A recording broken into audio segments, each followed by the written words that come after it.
Video Journal Assignment Number 2, Informative Speech Visualization and Rehearsal.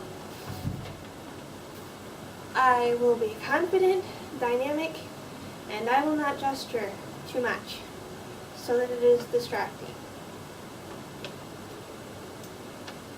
You may not realize it, but our world is slowly being invaded by short, hyperactive little creatures that run around at ridiculous speeds and speak in high-pitched voices and do everything they're not supposed to and cause a nuisance to everyone. The scientific name for this phenomenon is children. Now, our syllabus says that our speech is supposed to be about something that we're an expert on. I don't think anyone would consider themselves an expert on children, not if they were in their right mind. But I was a camp counselor, and I've done babysitting, and I'm currently teaching an elementary sub school at one place. So while I wouldn't consider myself an expert, I would consider myself qualified. So today I'm going to give you a couple of points that you can remember the next time you have to take care of a child. Number 1, children love to ask questions. A child will walk up to you and say, "Why is your shirt white?"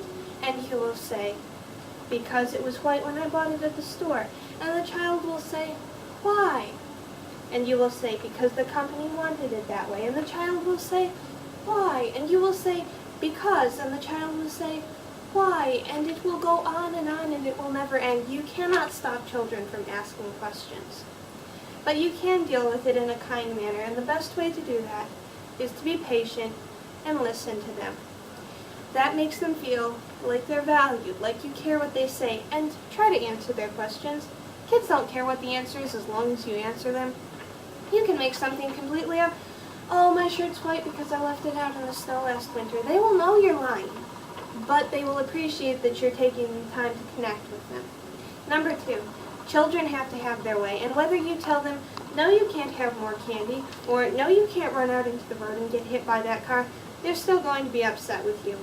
And when they stand there and look at you with those eyes that say, "I am an angel," when you in reality know exactly the opposite, it is still very hard not to give in. But don't give in. If they push you a little, they will be able to push you all the way. Stick by your rules. Explain why you said no.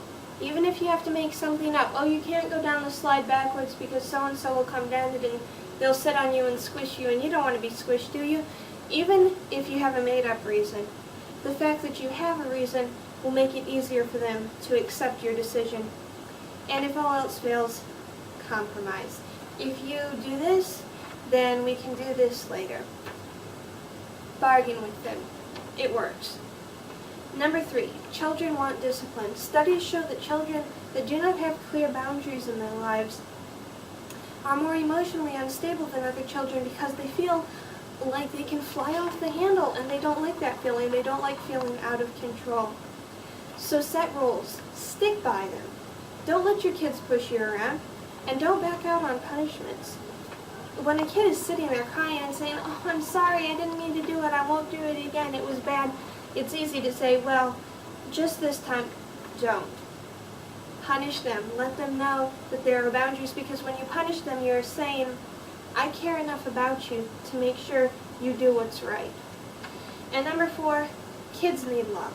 Lots and lots of love. Positive reinforcement is just as effective as discipline.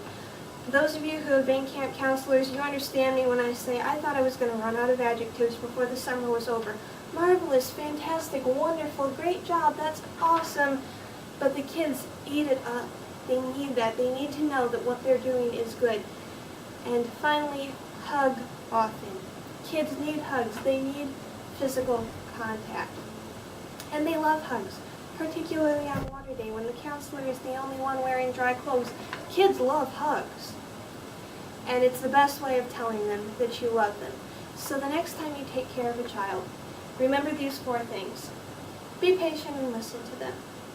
Don't let them have their way. Discipline them when they need it, and set rules and stick by them. And finally, let them know that you love them.